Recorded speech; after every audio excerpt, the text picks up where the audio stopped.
Today's video, we are going through how to choose the right TheraBand. Keep watching to clarify your understanding on which band to use for your exercise routine.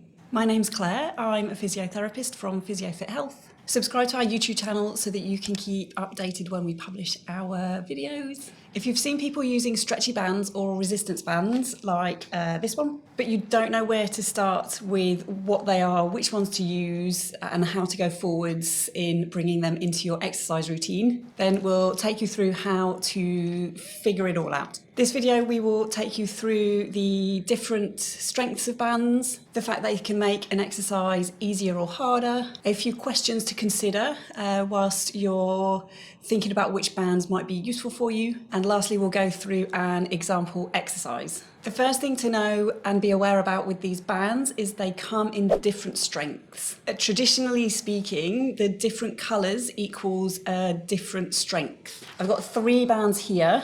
I've got a red one, a blue one, and a grey one. With the colour system, the red one is one of the lighter versions. The blue one is slightly stronger, and the grey one is stronger still. There are a few other colours to be aware of. There's some yellows and greens, there's some blacks, and they're all signifying just a different strength of band. More recently, depending where you buy your bands, they might not conform to this colour scheme, in which case, have a look at the band. It should indicate on the packaging whether that band is a lighter band or if it's heavier or stronger. The next thing to be aware of is the bands can either help you out with an exercise, they can assist you, they can make things easier. Depending on the strength of the band, they can also make things just a little bit harder for you, create a little bit more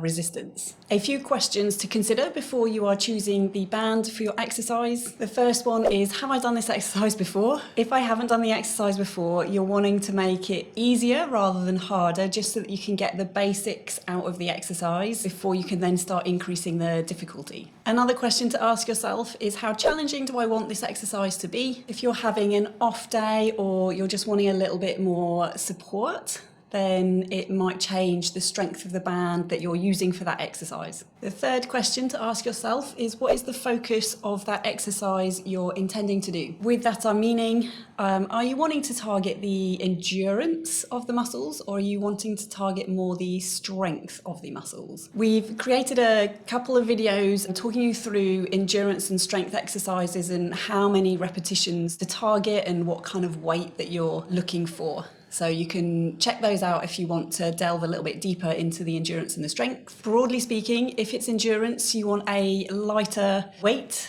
and you want to do a lot of repetitions. And if you're wanting more of a strength exercise, you want a heavier, more challenging resistance, and you're not going to do that many repetitions. So our example exercise is a shoulder one.